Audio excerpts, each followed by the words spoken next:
their actions have reverted back to exactly what the game is, which is institutionally racist. I'm still getting phone calls, Saj, from parents up and down the country of boys and girls of abuse. Pick me up on the Lahore Qalandars. The Lahore Qalandars partnership, and no one knows. I was the one who set up that partnership. It's uncomfortable me saying that, right? It's uncomfortable for people to hear it, right? Well, guess what? It's way worse for us to be called it.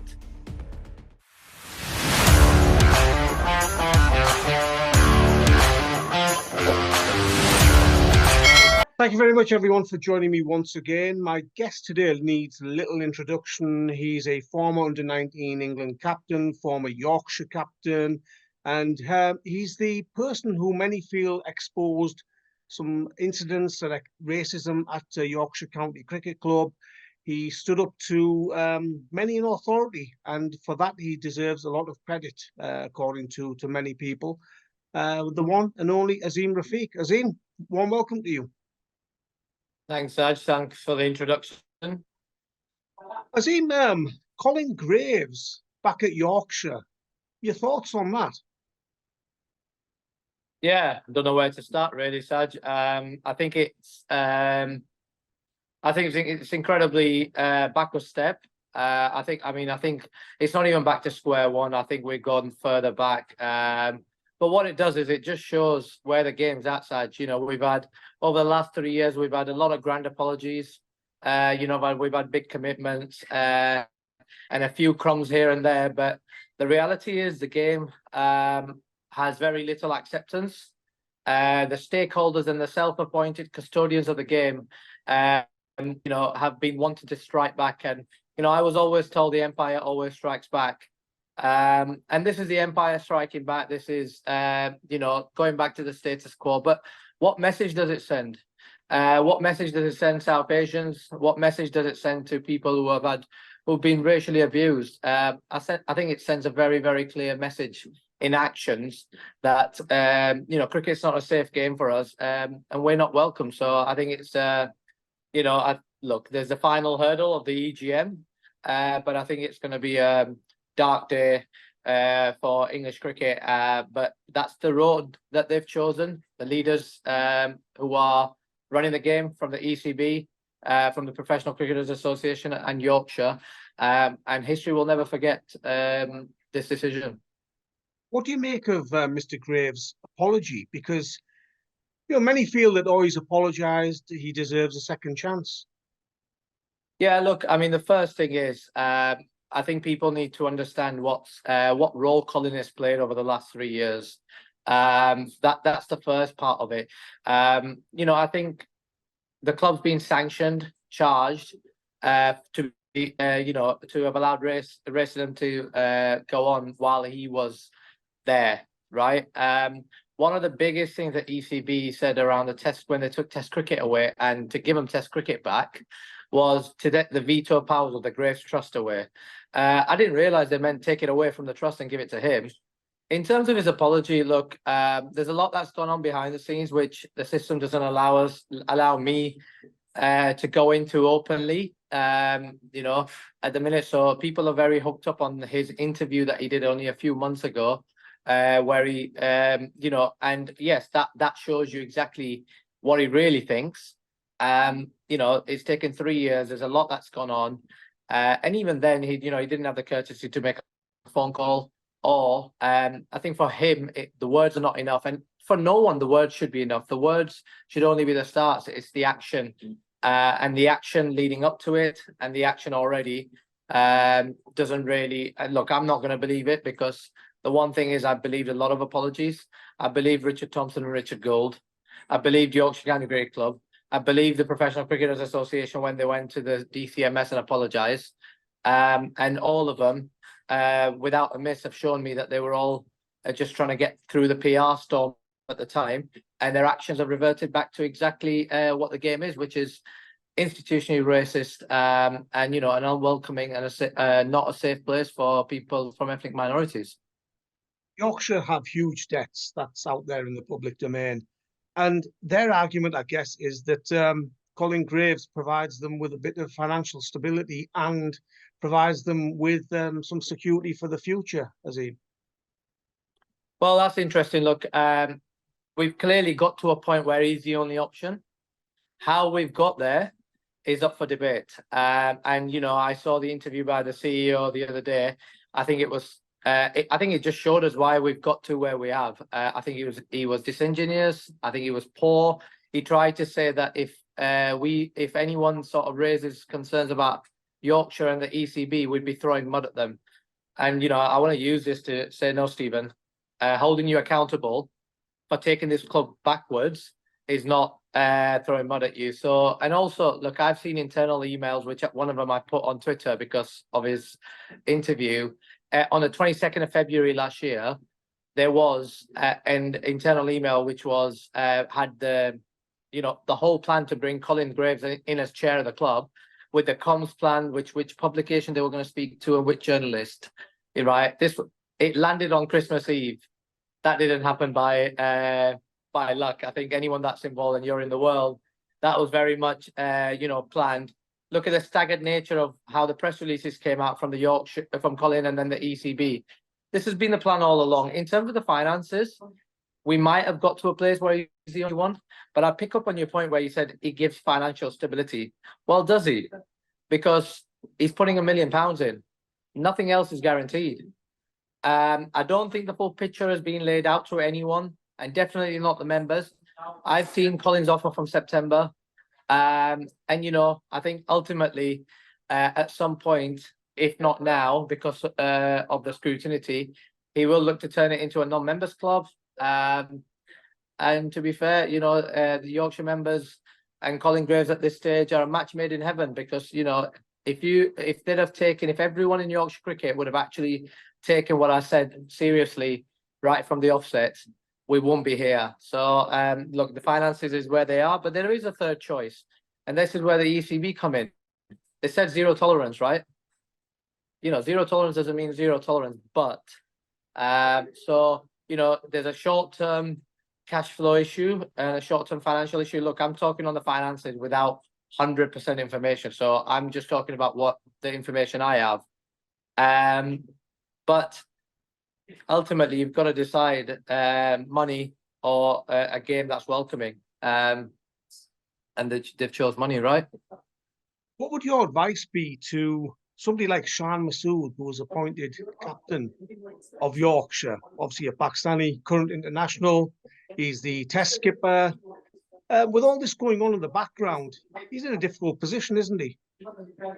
Well, Saj, to be honest, you know, from the minute I've spoken out, I've never, you know, everyone's got to make their decisions. And the reality is everyone's going to be, you know, be held accountable to them decisions.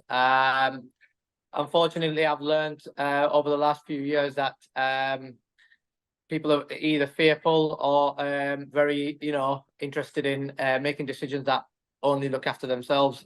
So, look, I'm not going to sit here and ask anyone to do, you know, X, Y, Z. Everyone's got to make their own decisions. And look, you know, the game's tried to hide it for a year and a half, and it showed again with their actions. The reality is that the game's not moved forward, and it will keep coming up. And if that's what someone wants to be associated with, that's their choice. You know, same with the sponsors. You know, I push them to find their moral compass. They haven't. None of them have. You know, sending one article out there with monitoring the situation was, you know, very much playing a political game. So ultimately, you know, history will remember this because I won't let you forget it. That's the reality of it, because I'm still getting phone calls, Saj, from parents up and down the country of boys and girls of abuse, right? And when they raise that abuse, what happens? I've had communication from clubs that are predominantly Asians of the treatment that they receive from the leagues, and you know, when they report it to the new independent regulator that the ECB has created, or not, you know, not independent one, nothing happens. So, you know, personally, I feel a sense of responsibility to these people who ring me, and I don't ever want them to say that, you know, I became the cheerleader for the institution, the way I talk about some of the others that have done that. you think Yorkshire have actually made progress, though, Azeem? Because on the outside, there's the link with Lahore Qalandars. They've had Harris Rauf playing for them. As I've mentioned, Shan Masood as skipper. Do you think progress has actually been made? Well, I mean, I'm so glad you picked me up on the Lahore Qalandars. The Lahore Qalandars partnership, like, and no one knows. I was the one who set up that partnership, right? I didn't set up that partnership for it to be used as a PR tool. I set up that partnership for opportunities to be created, right? You had a board member's son go over to Lahore, and I think you've had someone connection to Yorkshire leadership. Their friend's son go over to Lahore. That's not what I wanted this thing to do. In terms of they announced these big trials at the end of last year. Coffee made some big statements on it. The trials didn't even take place. No one knows about it. Trials didn't take place, right? And no one holds them accountable. In terms of signing and all this stuff, the reality is these things help. They can help, but they're not going to solve hearts and minds, and they're not going to solve, how Shan Masood gets treated or Harris Rao gets treated is, I've experienced that. I shared a dressing room with Yunus Khan and others, right? How they get treated to how a young player in the pathways or the young player in the first team dressing room gets treated are two different things, right? So yeah, I think it's really important. I know of what's been going on. There's been NDAs signed this summer. There's a lot. There's been NDAs signed up and down the country, right?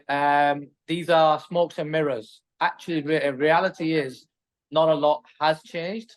The one thing that has been monumental, and I think, he'll never get the credit because he's a brown man, right? But Lord Patel made coaching and kit free for young players, right? And I've seen big names like Matt Pryor, talk about costs and stuff like that. Yet no one has picked up, no one has given, Lord Patel any credit. And even I didn't know when I spoke out. The representation in the age group had dropped to significantly low levels, which is unheard of at Yorkshire. And through that simple, effective, tangible, direct intervention, the levels went to something like 43% representation and opportunities, right? But that is something we can actually genuinely, I can sit here and go, right, that has made a difference. With all respect, right, doing an Eid event is not the change that I have destroyed my family's life for. It's not. These are all smokes and mirrors. Unfortunately, this is where our community, and our organization, community and faith organizations are quick to jump on the bandwagon and turn up at some event because they can set some photos for their LinkedIn. The reality is everyone just looks the other way. If I could, it's not my position to share stories of what I've heard in the last 6 months alone, right? It's position of people that have gone. But if they ever became public, arguably some of them are worse than what I went through. And that's the reality of the game. Now, if you're a business person and, whether it's South Asian or not, if that's what you want to associate yourself with, go for it. Because it's only a matter of time. We're seeing our society, you look at the post office stuff, 20 years, right? No one would listen. No one would listen. And I'm not in any way comparing this to that because, people have lost lives. The large scale of that is, it's horrific to see. But these executives, they just want to create some PR solutions. Right, that's it. You've had your experience. That's happened after I spoke out, right? Have you had a proper apology? Has there been any remorse? No, just kick the can down the road, carry on, because they know at some point or the other, you're going to have to stop because it affects livelihoods. But stuff like this, all it does, it empowers the racist to openly go out there and be racist. And that's what I've had on my social media.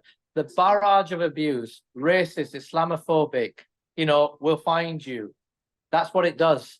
So you can create, if you're a sponsor, if you're a stakeholder, if you're a board member, ECB, PCA, any county, you sat by the side and watched this take place. What your green lighting is what I've been getting through my social media platforms. It's uncomfortable me saying that, right? It's uncomfortable for people to hear it, right? Well, guess what? It's way worse for us to be called it. And the alternative is for us to sit by and watch our kids be called the P words like our fathers have been and our grandfathers have been, and watch our kids be told there's too many of you lot. That's the alternative. And guess what? If all of you want to carry on doing that, crack on. I ain't going to. Finally, Azeem, kids playing in the parks, you can drive through Leeds, you can drive through Bradford and other areas in Yorkshire. There's so many Asian cricketers out there, wonderfully talented cricketers who never make it to Yorkshire. Is this whole episode and your treatment going to put a lot of those kids off wanting to play for Yorkshire? Well, there's two aspects. One thing that will happen, Saj, is because the game wants to prove the reality wrong, they'll create more opportunities for these kids. So you know what? That is a positive. I think there will be more opportunities attempted to be created for a short period of time, right? So, but in terms of will it put them off playing for Yorkshire? Look at, I've been very sort of, everyone's got to. The reality is, I'd rather they didn't play cricket than carry the mental scars that I carry with me. Is cricket that big? Is the game and is our passion for the game that big that we're going to keep putting our kids through trauma? When I was coming through, I used to hear it so many times. I used to go to Headingley, but this happened, and I used to be at Yorkshire, and this happened, and you used to think, really, is like, but then how many more stories? But then when you go through it yourself, you sit back and you look at it and you go, well, actually, you know what? He's probably telling the truth. It probably did happen. And what would I rather have for my kids? I'd rather have them be free of all the mental scars that I carry than play cricket for England. That's the reality. Every parent's got to make their decisions. Everyone's got their experience. Ultimately, yeah, it's going to be what will be. But from my point of view, if it does put people off, it does. The reality is, kids are still being abused from South Asia and racially abused while playing the game. When the ICEC report came out last year, a current player messaged us about how his own teammates were talking about it. Right? We've been contacted about language being used about the South Asian Cricket Academy by current players. It's still happening. Anyone that's delusional enough to believe the PR and think that it's not, that's up to you. There's enough kids out there that are suffering. It's about time we started supporting them instead of waiting for when it's our own. Azeem, thank you very much for your time. I think we all wanted to continue the fight. And it's always a pleasure to listen to your views. So I really appreciate your time. Many thanks for that. Thanks, Sergeant. Thanks, and thanks for all you do as well. You're welcome, Azeem. Thanks, Sergeant.